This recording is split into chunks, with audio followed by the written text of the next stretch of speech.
ആ ദിവസവും മുംതാസിനെ പെണ്ണ് കാണാൻ വന്നു. എന്നാൽ എന്നത്തെയും പോലെ അവരും കാര്യമായിട്ടൊന്നും പറഞ്ഞില്ല. കാര്യം മറ്റൊന്നുമല്ല, എല്ലാവരും ചോദിക്കുന്ന പോലെ സ്ത്രീധനവും സ്വർണവും. പക്ഷേ ഒരിക്കൽ പോലും അത് മുംതാസിൻ്റെ പിതാവിനെ കൊണ്ട് കൊടുക്കാൻ കഴിയില്ലായിരുന്നു. അദ്ദേഹം മൗനം പാലിച്ചു. അതെ, ഞങ്ങൾക്ക് ഞാൻ പറഞ്ഞ പൊന്നും പണ്ടും കിട്ടണം, അല്ലാതെ ഞങ്ങൾ മോളെ വെറുതെ കെട്ടിക്കൊണ്ടുപോകുന്നില്ല. അതെ, അവരുടെ ആ വാക്കുകൾക്ക് മുമ്പിൽ ആ കൂലിപ്പണിക്കാരനായ ബാപ്പ മൗനം പാലിക്കുകയായിരുന്നു. എല്ലാം കേട്ട് മുംതാസ് അടുക്കളയിൽ പോയി വിങ്ങി പൊട്ടിക്കരഞ്ഞു. അതെ, വയസ്സ് 28 ഇപ്പോഴും വിവാഹമൊന്നും ശരിയായിട്ടില്ല. താഴെയാണെങ്കിൽ 4 പെൺകുട്ടികൾ വേറെയും. ഉപ്പയുടെയും ഉമ്മയുടെയും 5 പെൺമക്കളിൽ മൂത്തവളാണ് മുംതാസ് എന്ന 28 വയസ്സുകാരി. പക്ഷേ എന്ത് ചെയ്യും, ബാപ്പ കൂലിപ്പണിക്കാരനാണ്. അതുകൊണ്ട് തന്നെ മഴയായത് കാരണം കൊണ്ടും വല്ലപ്പോഴും ബാപ്പാക്ക് പണി ചിലപ്പോൾ മാത്രമേ ഉണ്ടായിരിക്കുകയുള്ളൂ. അധിക ദിവസവും പ്രാരാബ്ദങ്ങൾ, പട്ടിണികൾ, മക്കളുടെ പഠനം. അതെ, ആ വീട്ടിലെ അന്തരീക്ഷം തികച്ചും മോശമായ രീതിയിലാണ്. ബാപ്പാക്ക് കൂലിയും ജോലിയും ഇല്ലാത്ത ദിവസം അവർ ശരിക്കും പട്ടിണി എന്ന് തന്നെ പറയാം. അങ്ങനെയാണ് അവൾ ടൈലറിംഗ് എന്നുള്ള ആ ഒരു ഫ്രീ ആയി ടൈലറിംഗ് പഠിപ്പിക്കുന്നുണ്ട് എന്നുള്ള സ്ഥലത്തേക്ക് അത് പഠിക്കുവാൻ വേണ്ടിയിട്ട് അവൾ പോയത്. അങ്ങനെ അവൾ പതുക്കെ പതുക്കെ ഓരോ ക്ലാസ്സുകളും കണ്ടുപഠിച്ച് ഏറെക്കുറെ തയ്യൽ പണി അവൾ പഠിച്ചു കഴിഞ്ഞു.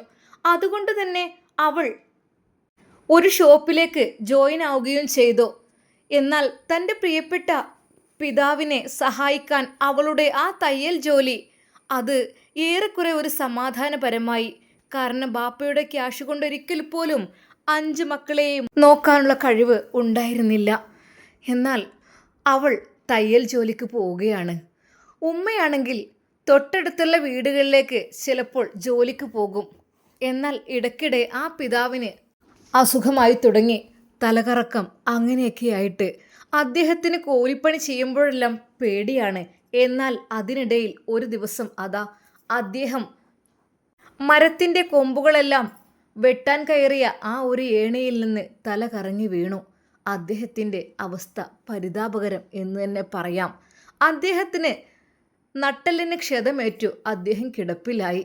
അത് ചികിത്സക്ക് വലിയൊരു പണം വേണം. എന്ത് ചെയ്യും? എന്നാൽ മുംതാസിന് അത് സഹിക്കാൻ കഴിഞ്ഞില്ല. പിതാവ് ഈ കിടപ്പ് കിടന്നാൽ അദ്ദേഹത്തിൻ്റെ അവസ്ഥ എങ്ങനെയെങ്കിലും ഒന്ന് അസുഖം മാറ്റി ബാപ്പാക്ക് പഴയ രീതിയിലൊന്ന് ഇരിക്കുവാനും നടക്കുവാനും കഴിഞ്ഞാൽ മതി, വേറൊന്നും ജോലിക്കൊന്നും പോവണ്ട. പക്ഷേ ഈ ദയനീയമായ കിടത്തം കാണുമ്പോൾ നെഞ്ച് പൊട്ടുന്നു. എന്ത് ചെയ്യാൻ? അതാ മുംതാസ് ആ ജോലി ചെയ്യുന്ന ടൈലർ ഷോപ്പിൽ കാര്യങ്ങൾ പറഞ്ഞു. എന്നാൽ അവിടുത്തുകാർ പറഞ്ഞത്, നീ ജോലി ചെയ്യുന്നതിൻ്റെ കൂലി നിനക്ക് തരുന്നുണ്ട്, പിന്നെ ഇതിന് ഏറെ കൂലി തരികയാണെങ്കിൽ ഒരിക്കൽ പോലും എൻ്റെ അടുത്തും ഇല്ല. നമുക്ക് കിട്ടുന്ന തുച്ഛമായ വരുമാനം തന്നെയാണ്, അതിൽ നിന്ന് നിൻ്റെ കൂലി ഞാൻ തരുന്നുണ്ട്. അല്ലാതിപ്പോൾ അതെ ശരിയാണ്, അവർ തരുന്നുണ്ട്. എങ്കിലും ആ ദയനീയാവസ്ഥ ഒന്ന് പറഞ്ഞു എന്ന് മാത്രം. എന്നാൽ അപ്പോഴേക്കും താഴെയുള്ള മക്കൾ ഫീസിന് വേണ്ടി ഉപ്പയുടെ അരികിലെത്തി. എന്നാൽ ആ പിതാവിൻ്റെ കൈകൾ ശൂന്യമായിരുന്നു. അപ്പോഴേക്കും അവരുടെ ഇത്താത്ത് മുംതാസ് അവരുടെ കയ്യിലുള്ള ആ ക്യാഷെല്ലാം നുള്ളിപ്പെറുക്കി കൊടുത്തു. പക്ഷേ പിതാവിൻ്റെ ചികിത്സ അത് ആലോചിക്കുമ്പോഴാണ് ഒരുപാട് ടെൻഷൻ. റബ്ബേ എന്ത് ചെയ്യും? എന്നാൽ ഈ സമയം ഉമ്മ അയൽപക്കത്തെ വീട്ടിലേക്ക് ജോലിക്ക് പോവും. അതും സ്ഥിരമായി ആയിരുന്നില്ല, വല്ലപ്പോഴുമായിരുന്നു. എന്നാൽ അവർ കുഴപ്പമൊന്നും ഇല്ലായിരുന്നു. കുറച്ച് ശമ്പളമേ കൊടുക്കുള്ളൂ, ഭക്ഷണം എന്തെങ്കിലും കൊടുക്കും, അത് ഈ മക്കൾക്ക് കൊണ്ടുപോയി കൊടുക്കും. അതായിരുന്നു അവരുടെ ഉമ്മ സൈനബ ചെയ്തിരുന്നത്. എന്നാൽ പിതാവ് ഈ ഒരു കിടപ്പിലായതോടെ ശരിക്കും അവരുടെ ജീവിതം മുട്ടി എന്ന് തന്നെ പറയാം. കാരണം അവർക്ക് ഒന്നും ചെയ്യാൻ കഴിയുന്നുണ്ടായിരുന്നില്ല. തുച്ഛമായ ആ വരുമാനം കൊണ്ട്, ആ ടൈലർ കടയിൽ നിന്ന് കിട്ടുന്ന പൈസ കൊണ്ട് അവർ എങ്ങനെയൊക്കെയോ ഞെരുങ്ങി ജീവിച്ചു. എന്നാൽ സൈനബയെ അതിനപ്പുറത്തേക്കുള്ള ഒരു വലിയൊരു വീട്ടിലേക്ക് ജോലിക്ക് ക്ഷണിച്ചു. സൈനബ, പിന്നെ നീ ഇവിടെ ജോലിക്ക് വരികയാണെങ്കിൽ നിനക്ക് ശമ്പളം കൂട്ടിത്തരാം, എന്നും ജോലിയും തരാം, നീ വരുമോ? എന്നാൽ വീട്ടിലെ പട്ടിണിയും ദാരിദ്ര്യവും മൂലം സൈനബ അത് ശരിവെക്കുകയായിരുന്നു. അങ്ങനെ ആ വീട്ടിൽ നിന്ന് വേറെ വലിയൊരു വീട്ടിലേക്ക് അവർ ജോലിക്ക് പോയി തുടങ്ങി. എന്നാൽ ഒരു ദിവസം സൈനബ ജോലി കഴിഞ്ഞ് തിരിച്ചു വന്നപ്പോൾ അതാ അവരുടെ തലയിൽ വലിയൊരു മുറിവ്. അതിൽ നിന്ന് ചോര ഒഴുകുന്നു. ഒരു തുണി കൊണ്ട് അത് കെട്ടിയിട്ടുണ്ട്. എന്നാൽ അത് കണ്ട് മുംതാസ്, ഉമ്മ എന്തു പറ്റി ഉമ്മ? മോളെ, ഞാനൊന്ന് തല കറങ്ങി വീണതാടി, ഒന്ന് വഴുക്കിപ്പോയി, എന്തെനിക്ക് ആയത് സംഭവിച്ചറിയില്ല. അതെ, ആ മേശൻ്റെ ആ മാർബിൾ കഷ്ണത്തിൽ, ആ ഗ്രാനൈറ്റിൽ വെച്ച് തലയിടിച്ചതാ മോളെ. ഉമ്മ, ഇത് നല്ല രീതിയിൽ രക്തം വരുന്നുണ്ടല്ലോ. അവൾ അപ്പോൾ തന്നെ ആ മുറിയെല്ലാം ഒന്ന് വൃത്തിയാക്കി വേറൊരു തുണി കൊണ്ട് കെട്ടി. ഉമ്മ, നമുക്ക് ഹോസ്പിറ്റലിലേക്ക് പോകാം. വേണ്ട മോളെ, അതിനൊക്കെ ഒരുപാട് ക്യാഷ് ആവില്ല, അതൊന്നും വേണ്ട, അത് മാറിക്കോളും. സത്യം പറഞ്ഞാൽ ഉമ്മാക്ക് പറ്റിയ ആ ഒരു മുറിവ് അത് മുംതാസിൻ്റെ നെഞ്ചത്താണ് കൊണ്ടത്. കാര്യം പാവം എൻ്റെ ഉമ്മ ജോലിക്ക് പോകും, അവിടുന്ന് പൈസയും ഭക്ഷണവും എല്ലാം കൊണ്ടുവരും, അങ്ങനെയൊക്കെ തള്ളി നീക്കുകയായിരുന്നു. എന്നാൽ പിറ്റേ ദിവസവും ഉമ്മാക്ക് ഭയങ്കര കഠിനമായ വേദന. സുബഹി നമസ്കാരം കഴിഞ്ഞ് അവർ പതിവ് പോലെ ജോലിക്ക് പോകാൻ വേണ്ടി നിൽക്കുന്നത് മുംതാസ് കണ്ടു. ഉമ്മ, നിങ്ങൾ എങ്ങോട്ടാ? മോളെ, ഞാൻ ജോലിക്ക്. ഉമ്മ, നിങ്ങൾ തലമ്മൽ കണ്ട മുറിവ് കണ്ട നിങ്ങൾ ശരിക്കും നല്ല രീതിയിലുണ്ടല്ലോ. ഉമ്മ, ഇതും വെച്ച് നിങ്ങൾ ജോലി ചെയ്യാൻ പോവാണോ? മോളെ, ഇന്നത്തെ ശമ്പളം കിട്ടിയാൽ അതെങ്കിലും ആയില്ലേ. ഓരോ ദിവസം കുറഞ്ഞതാണ് കൂലി കിട്ടുമ്പോൾ എനിക്ക് എൻ്റെ മക്കളുടെ പഠനത്തിനും പിതാവിന് മരുന്ന് വാങ്ങാനൊക്കെ അത് ഉപയോഗിക്കാമല്ലോ. ഉമ്മ, ദയവായി എൻ്റെ ഉമ്മ എന്ന് പോവണ്ട, ഉമ്മ ഇങ്ങോട്ട് വരി. സ്നേഹത്തോടെ മുംതാസ് അതാ അവരെ വിളിച്ചു. മോളെ, ഞാൻ പോയിട്ട് വരാം മോളെ, അവിടെ അത്ര ഭാരപ്പെട്ട പണിയൊന്നും. ഉമ്മ, എനിക്കറിയാം, ആ വലിയ വീട് അടിച്ചു വാരി തുടക്കലും അവിടുത്തെ പാത്രം കഴുകലും അവിടുത്തെ ക്ലീനിങ്ങും കുക്കിങ്ങും എല്ലാം കൂടി കഴിയുമ്പോൾ ഈ തല വെച്ച് എത്രമാത്രം അനങ്ങേണ്ടി വരും. ഇതാ മുറിവിൽ നിന്ന് ഇപ്പോഴും നീരൊലിക്കുന്നു. എന്താ ഉമ്മ ഇത്? ദയവായി എൻ്റെ ഉമ്മ പോകണ്ട, ഇന്ന് ഞാൻ പോയിക്കോളാം ആ വീട്ടിലേക്ക് ജോലിക്ക്. മോളെ, നീ എന്തീ പറയുന്നത്? വേണ്ട, ഒരിക്കൽ പോലും പോവണ്ട, അതിന് ഞാൻ സമ്മതിക്കില്ല. എൻ്റെ മോൾ പോവരുത് അങ്ങോട്ട്. ശരിക്കും അതാ ആ ഒരു ഉമ്മയുടെ വാക്ക് കേട്ടപ്പോൾ മുംതാസിന് എന്തോ ഒരു ദുരൂഹത തോന്നി. ഉമ്മ എന്താ ഇത്രമാത്രം കർശനമായി എന്നോടിത് പറയുന്നത്? മോള് പോവരുത് കേട്ടോ അങ്ങോട്ട്. അതിനെന്താ ഉമ്മ, വീട്ടുജോലിയല്ലേ, അത് ഞാൻ എടുക്കുന്നതല്ലേ. ഉമ്മാക്ക് പകരുന്ന് ഞാൻ പോയിക്കോളാം. വേണ്ട മോളെ, ഒരിക്കലും അങ്ങോട്ട് പോവരുത് മോളെ, എൻ്റെ പൊന്നുമോൾ പോവരുത്. അപ്പോൾ തന്നെ മുംതാസിന് മനസ്സിലായി എന്തോ ഒന്നുണ്ട്. ഉമ്മയുടെ നെറ്റിയിൽ പറ്റിയ ആ ഒരു മുറിവ്, അതൊക്കെ കാണുമ്പോൾ എനിക്ക് എന്തൊക്കെ തോന്നാണ്. സത്യം പറഞ്ഞാൽ എന്താണ് റബ്ബെ സംഭവിച്ചത്? എൻ്റെ ഉമ്മാക്ക് ശരിക്കും ആരെങ്കിലും ഉപദ്രവിച്ചോ? അതോ തറയിൽ വീണോ? ഗ്രാനൈറ്റിൽ തല തട്ടിയെന്നോ വഴുക്കിയെന്നോ എന്തൊക്കെയോ ഉമ്മ പറയുന്നുണ്ട്. സത്യം പറഞ്ഞാൽ ശരിക്കും എന്താണ് റബ്ബേ ഇത്? അവൾക്ക് ആകപ്പാട് ടെൻഷനായി. എന്നാൽ ഉമ്മയോട് അവൾ പറഞ്ഞു, എൻ്റെ പൊന്നുമ്മ, നിങ്ങൾ ഏതായാലും ഞങ്ങളുടെ ഉപ്പ കിടപ്പിലാണ്. ഉമ്മ, നിങ്ങൾ കൂടി അസുഖം വന്നു കഴിഞ്ഞാൽ ഞങ്ങളാകെ ടെൻഷനാകും, ഞങ്ങൾക്ക് ആരുമില്ലാതാവും. ഉമ്മ ഇവിടെ ഇരിക്കി, ഇന്ന് ഞാൻ പോയിക്കോളാം. മോളെ, ശ്രദ്ധിക്കണം കേട്ടോ. ഉമ്മ കരഞ്ഞുകൊണ്ടാണ് അത് പറഞ്ഞത്. അങ്ങനെ അവൾ മനമില്ല മനസ്സോടു കൂടി ആ വീട്ടിൽ നിന്നിറങ്ങി ഉമ്മ ജോലിക്ക് പോകുന്ന ആ ഒരു വലിയ ബംഗ്ലാവിലേക്ക്. ശരിക്കും അവൾ ആ ഗേറ്റിനരികിൽ എത്തിയപ്പോൾ തന്നെ അവൾ ഒന്ന് ഞെട്ടി. പഠിച്ചോനെ, എത്രങ്ങാനും വലുപ്പമുള്ള ഈ വീട്ടിലാണ് റബ്ബെ എൻ്റെ ഉമ്മ ഒറ്റയ്ക്ക് ജോലി മുഴുവൻ ചെയ്തു തീർക്കുന്നത്. മൈതാനം പോലുള്ള മിറ്റും വിശാലമായ അകത്തളങ്ങളും, ഇതൊക്കെ ക്ലീൻ ചെയ്യാൻ ഒത്തിരി പണിയായിരിക്കുമല്ലോ. പാവം എൻ്റെ ഉമ്മ. എന്നാൽ അവൾ ആ ഗേറ്റ് കടന്ന് ആ വലിയ വീട്ടിലേക്ക് കടന്നു ചെല്ലുമ്പോൾ തന്നെ അതാ ഭയാനകമായ ഒരു ശബ്ദം അവിടെ നിന്ന് കേൾക്കുന്നു. അതെ, ഉറക്കെ പൊട്ടിച്ചിരിക്കുകയാണോ ആർത്ത് വിളിക്കുകയാണോ എന്തോ അറിയില്ല. എന്നാൽ അതാ അയാൾ ആ സിറ്റൗട്ടിൻ്റെ ഭാഗത്തേക്ക് കടന്നു വരുമ്പോഴേക്കും ആളുകൾ 3-4 ആളുകൾ ചേർന്ന് അയാളെ പിടിച്ചു കൊണ്ട് പോവുകയും ചെയ്യുന്നു. ശരിക്കും ഒരു യുവാവ്, സുന്ദരനായൊരു യുവാവ്. അതെ, താടിയും മുടിയൊക്കെ വളർന്ന രീതിയിൽ. ഒരു നിമിഷം അതാ മുംതാസിനെ കണ്ട അവൻ അവളെ തന്നെ നോക്കിക്കൊണ്ടിരുന്നു, കണ്ണെടുക്കാതെ. ഒരു നിമിഷം അവൾക്ക് തോന്നി, പഠിച്ചോനെ, ഇതൊരു ഭ്രാന്തനാണോ, എന്നെ തന്നെ നോക്കുകയാണല്ലോ. പക്ഷേ ആ നോട്ടത്തിൽ അവളോട് എന്തൊക്കെ അവനോട് പറയാനുണ്ട് എന്നൊരു തോന്നൽ അവൾക്ക് തോന്നി. അവർ 4 പേർ ചേർന്ന് അയാളെ പിടിച്ചു കൊണ്ടു പോകുമ്പോഴും ആ പെണ്ണിനെ തന്നെ തിരിഞ്ഞു നോക്കുകയായിരുന്നു അയാൾ. അവൾ ശരിക്കും പറഞ്ഞാൽ ഒന്ന് വിറച്ചു പോയി ആ ഒരു അട്ടഹാസം കേട്ട്. പെട്ടെന്ന് അതാ സുന്ദരിയായ ഒരു ഉമ്മ, ഏകദേശം ഒരു മധ്യവയസ്ക പ്രായം തോന്നിക്കുന്ന ആ ഒരു ഉമ്മ അതാ അങ്ങോട്ട് വന്നു. അതെ, ശരിക്കും പുഞ്ചിരിച്ചുകൊണ്ട് അവളുടെ നേരെ, മോളെ, ആ മോള് എവിടുന്നാ? മോള് പേടിച്ചു പോയോ? അതെ, സാരല്ല കേട്ടോ, അവൻ ഇടയ്ക്കിടയ്ക്ക് അങ്ങനെയാ. അത് മോള് പേടിച്ചോ? സാരല്ല. മോൾ എന്തിനാ വന്നത്? മോളെ എവിടുന്നാ? മോളെ ഞാൻ കണ്ടിട്ടേ ഇല്ലല്ലോ. എന്നാൽ പരിഭ്രമിച്ചു നിൽക്കുന്ന മുംതാസിനെ കണ്ട് അവർ ചോദിച്ചു, ഞാൻ ഇവിടേക്ക് ജോലിക്ക് വരുന്ന സൈനബി ഉമ്മയുടെ മകളാണ്. ഓ അങ്ങനെ, മോള് കയറി വാ. ആ പിന്നെ മോളെ, ഇന്നലെ നിൻ്റെ ഉമ്മാക്ക് ഒരു പരിക്ക് പറ്റി. അതൊക്കെ ഞാൻ പറയാം മോളെ. ഞാൻ കുറേ പറഞ്ഞു ഹോസ്പിറ്റലിൽ പോകാൻ, മരുന്നൊക്കെ വെച്ച് കെട്ടി അങ്ങനെയൊക്കെ, പക്ഷെ അവർ കേട്ടില്ല. അത് സാരല്ല എന്ന് പറഞ്ഞു. മോളെ ക്ഷമിക്കണം കേട്ടോ, അറിയാതെ എൻ്റെ മോൻ്റെ കയ്യിൽ നിന്ന് അറിയാതെ പറ്റിപ്പോയതാ. മോളെ, എൻ്റെ മോനെക്കുറിച്ച് പറയുകയാണെങ്കിൽ അവൻ്റെ പേര് ഷെരീഫ് എന്നാണ്. എന്ത് ചെയ്യുക, എൻ്റെ കുട്ടിക്ക് അങ്ങനെ ഒരു അവസ്ഥ വന്നു. എല്ലാം കൊണ്ടും നല്ലതായിരുന്നു എൻ്റെ മോന്. എന്നാൽ ഉമ്മ, എന്താ പറ്റിയത്? അതേ പൊന്നു മോളെ, നിന്നോട് പറയുകയാണെങ്കിൽ എൻ്റെ മോൻ നല്ല മോനായിരുന്നു. പിതാവിൻ്റെ കൂടെ അവൻ ഗസൽ പാടാനൊക്കെ പോകുമായിരുന്നു. അപ്പോൾ ഒരു ദിവസം അവനൊരു പ്രോഗ്രാമിന് വേണ്ടി പോകുകയായിരുന്നു. അതിനിടയിൽ അവനൊരു ആഗ്രഹം, തീവണ്ടിയിൽ കയറണം എന്നുള്ളത്.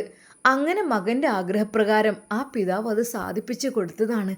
എന്നാൽ അതിനിടയിൽ അതാ അവർ റെയിൽപ്പാളം മുറിച്ച് കിടക്കുന്നതിനിടെ പെട്ടെന്ന് അവൻ്റെ ചെരുപ്പ് ആ ഒരു റെയിൽപ്പാളത്തിൽ അങ്ങ് കുടുങ്ങുകയായിരുന്നു.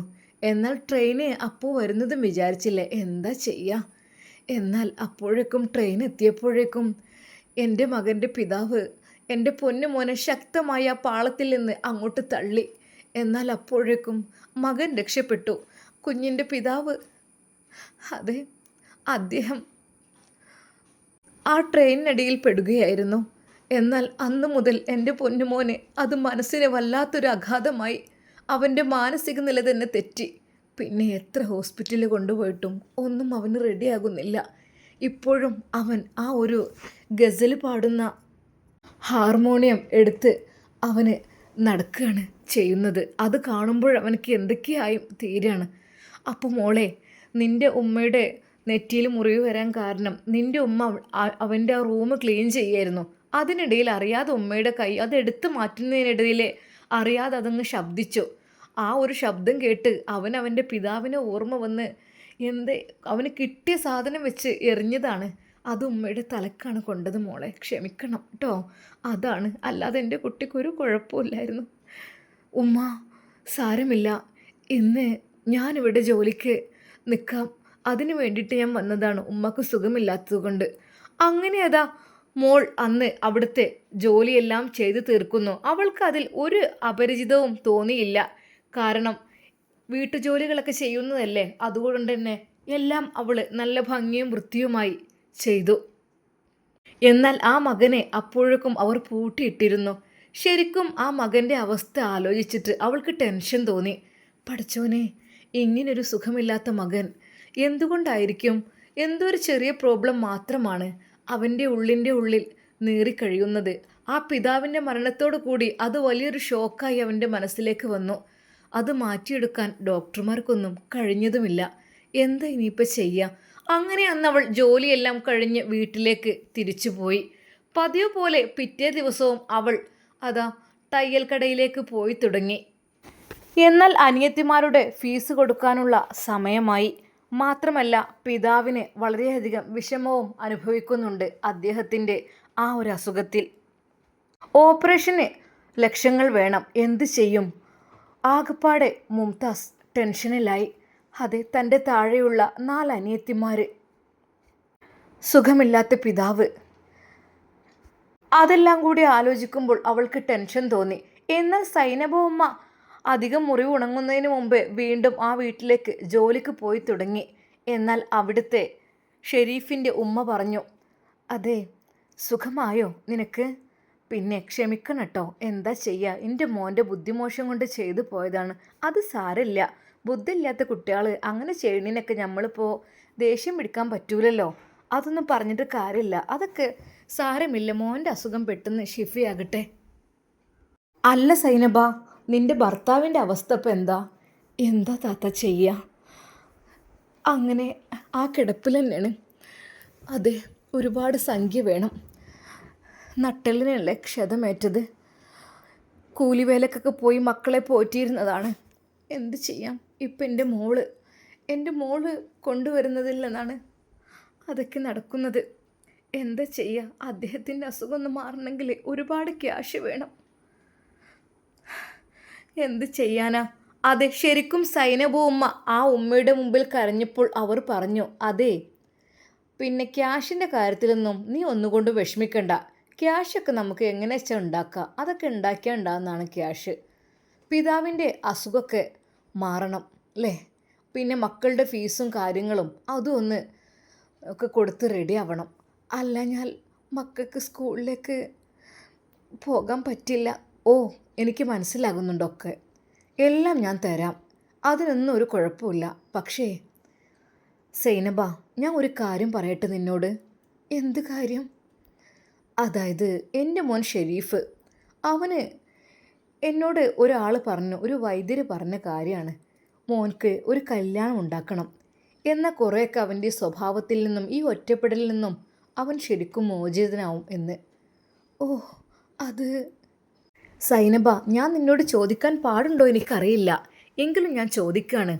സൈനബയുടെ മകൾ മുംതാസിനെ എൻ്റെ മകൻ ഷെരീഫുമായി വിവാഹം കഴിപ്പിച്ചാൽ ഒരു പക്ഷേ എൻ്റെ മകൻ്റെ അസുഖമൊക്കെ കുറേയൊക്കെ ഭേദമാകും. അതുമാത്രമല്ല, നിൻ്റെ ഭർത്താവിൻ്റെ ഓപ്പറേഷന് വേണ്ട ലക്ഷക്കണക്കിന് രൂപ എത്രയാണെന്ന് വെച്ചാൽ അതും മക്കളെ പഠിപ്പിക്കാനുള്ള ക്യാഷും എന്നും ഞാനിവിടുന്ന് തരും. എന്താ, നിനക്ക് സമ്മതമാണോ? എന്നാൽ അത് കേട്ടപ്പോൾ ആ ഉമ്മാക്ക് എന്തു പറയണമെന്നായിപ്പോയി. അവർക്കൊരു അക്ഷരം മിണ്ടാൻ കഴിഞ്ഞില്ല. ഇടയ്ക്കിടെ ആ വീട്ടിനുള്ളിൽ വരുന്ന ആ ഒരു അട്ടഹാസം, ആ പൊട്ടിച്ചിരി, ആ തേങ്ങിക്കരച്ചിൽ, അതൊക്കെ അവർ ഇടയ്ക്കിടെ കേൾക്കുന്നതാണ്. ആ മകൻ്റെ അവസ്ഥ. റബ്ബേ, ഭ്രാന്തനായ ഒരുത്തനെ എൻ്റെ മകളെ വിവാഹം കഴിപ്പിച്ചു കൊടുക്കുകയോ? ഒരു നിമിഷം സൈനബയുമ്മയുടെ കണ്ണുകൾ നിറഞ്ഞു. എങ്കിലും അവൾ പറഞ്ഞു അവരോട്, അത് സൈനബ, നീ വിഷമിക്കണ്ട, ആലോചിച്ചിട്ട് മതി. എനിക്കെൻ്റെ മകൻ്റെ കാര്യം ആലോചിച്ചിട്ടൊരു സമാധാനം ഇല്ലായിട്ടാണ്. പക്ഷെ മുംതാസിനെ കണ്ടപ്പോൾ എനിക്ക് ഒത്തിരി അങ്ങ് ഇഷ്ടമായി. എന്തെന്നറിയില്ല, അവളെ കണ്ടപ്പോഴേ എനിക്ക് എൻ്റെ മനസ്സിൻ്റെ ഉള്ളിൽ വല്ലാത്തൊരു സ്നേഹം തോന്നുകയാണ്. ഈ വീട്ടിൽ മരുമകളായിട്ട് അവൾക്ക് കഴിയാം, ഒരു വേലക്കാരിയായിട്ടല്ല. പക്ഷേ എൻ്റെ മകനെ കല്യാണം കഴിക്കണം, അത് മാത്രമുള്ളൂ. എന്നാൽ അത് കേട്ട അവർ വിഷമിച്ചു ആകെ. ഞാൻ വരാം ട്ടോ, ഞാൻ കാര്യങ്ങളൊക്കെ പറയാം. ആയിക്കോട്ടെ, ആലോചിച്ചിട്ട് മതി. ഭ്രാന്തനായ ഒരു യുവാവിനെ കൊണ്ട് തൻ്റെ പൊന്നുമോൾ സുന്ദരിയായ മുംതാസിനെ വിവാഹം കഴിപ്പിക്കുക എന്ന് പറഞ്ഞാൽ, പഠിച്ചോനെ, എന്തായിരിക്കും? എൻ്റെ കുട്ടി അവൻ തല്ലിക്കൊല്ലുമോ? എന്നെ തന്നെ ഒരു ആയുധം എടുത്ത് എറിഞ്ഞിട്ട് നെറ്റി പൊട്ടിയതാണ്. ഹോ, എന്തിന് എനിക്കങ്ങനെ പറയാൻ കഴിയുമോ? എൻ്റെ പൊന്നുമോളെ ഞാൻ കൊലക്ക് കൊടുക്കണോ? അത്രക്കും ആ കൂരിരുട്ടിലേക്ക് ഞാൻ തള്ളിവിടണോ? അവളുടെ ജീവിതത്തിൻ്റെ അവസ്ഥ പിന്നെ എന്തായിരിക്കും? എന്താ റബ്ബേ, ഇങ്ങനെയൊക്കെ എനിക്ക് ആലോചിക്കാനേ കഴിയുന്നില്ലല്ലോ. ആ ഉമ്മ കരയുന്നു. അങ്ങനെ അതാ ആ പിതാവിൻ്റെ ബെഡിനരികിൽ ഇരുന്നു. അദ്ദേഹം ആ കിടപ്പിൽ തന്നെയാണ്. അതെ, ആ എന്താ സൈനോ? അതെ, പറയൂ. എനിക്കൊരു കാര്യം പറയാണ്ട്.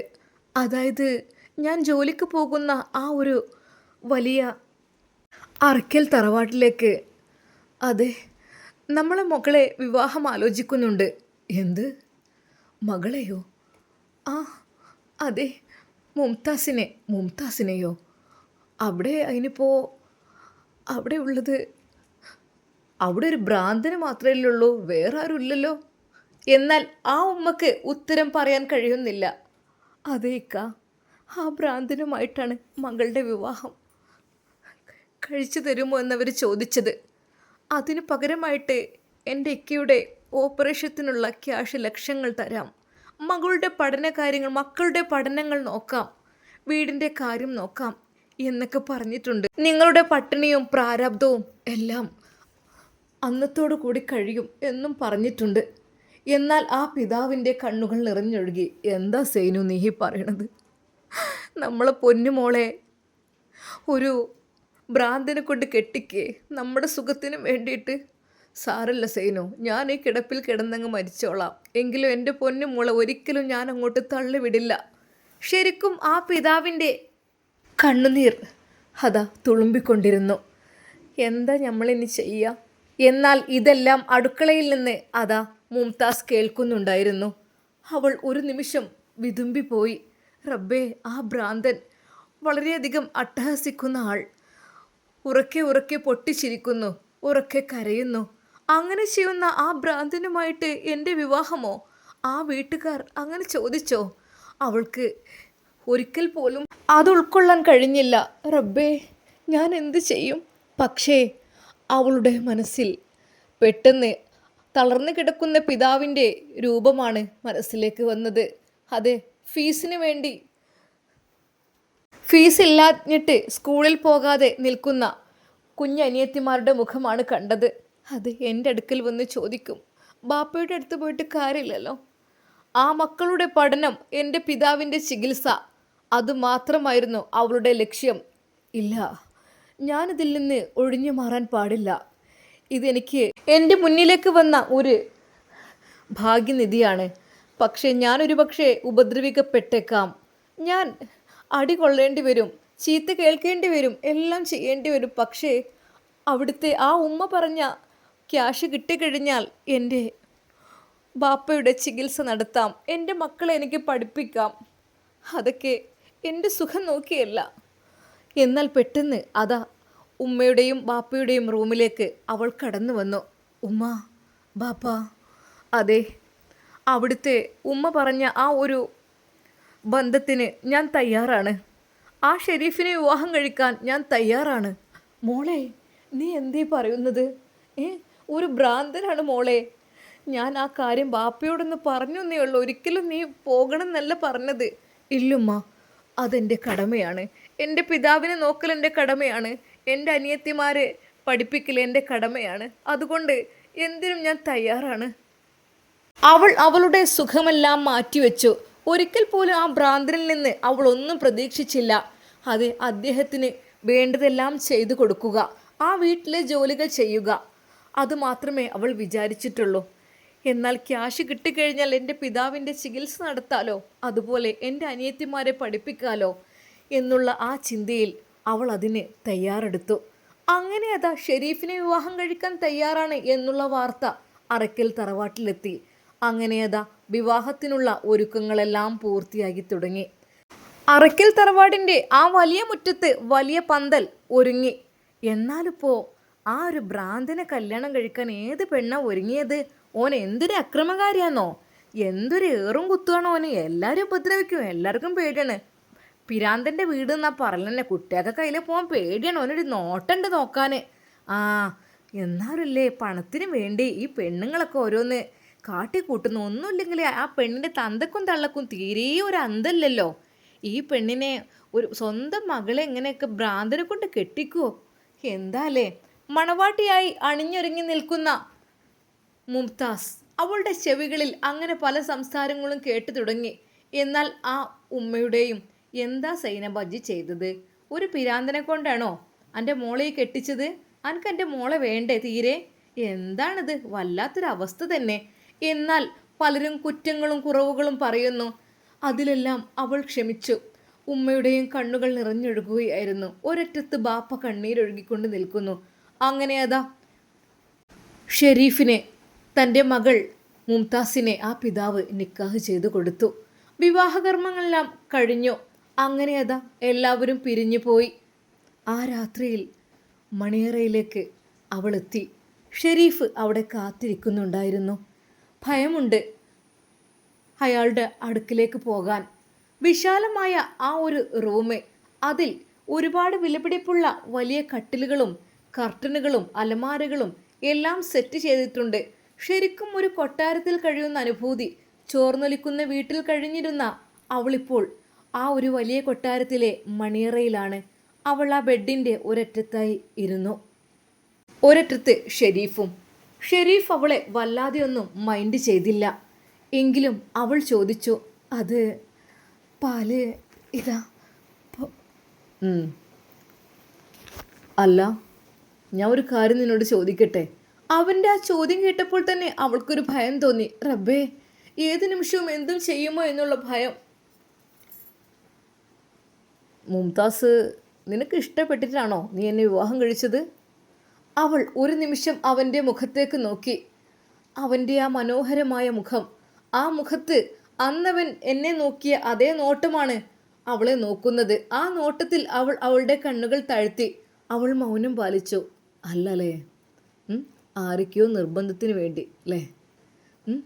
അതല്ലേ, പണത്തിന് വേണ്ടിയിട്ടായിരുന്നോ എന്നെ വിവാഹം കഴിച്ചത്? ഈ ഭ്രാന്തനായി എന്നെ നീ എന്തിനാ വിവാഹം കഴിച്ചത്? ആദ്യത്തെ ആ ഒരു വാക്ക് കേട്ടപ്പോൾ അല്പം ഭയം തോന്നി. എന്നാൽ പിന്നീട് സംസാരിച്ചപ്പോൾ അവൾക്ക് അത്രയങ്ങ് തോന്നിയില്ല.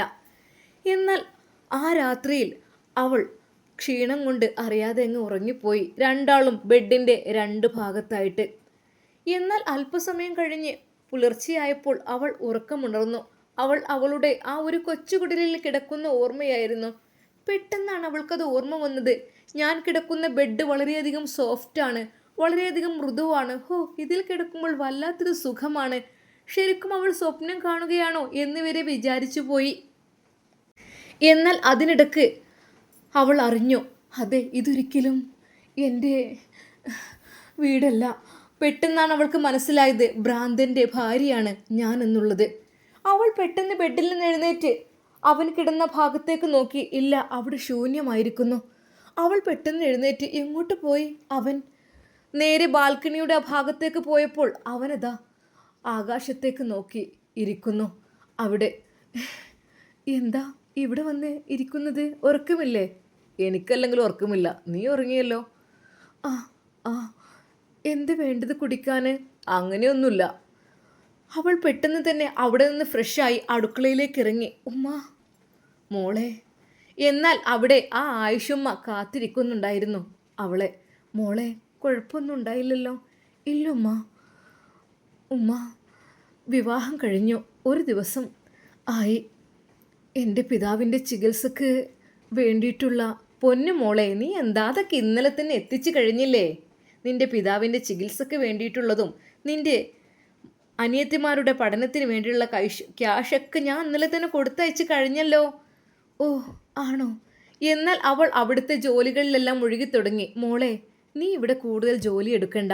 ഇനി നീ പഴയ അടുക്കളക്കാരിയല്ല, നീ എൻ്റെ മരുമകളാണ്, എൻ്റെ മകൻ്റെ ഭാര്യ.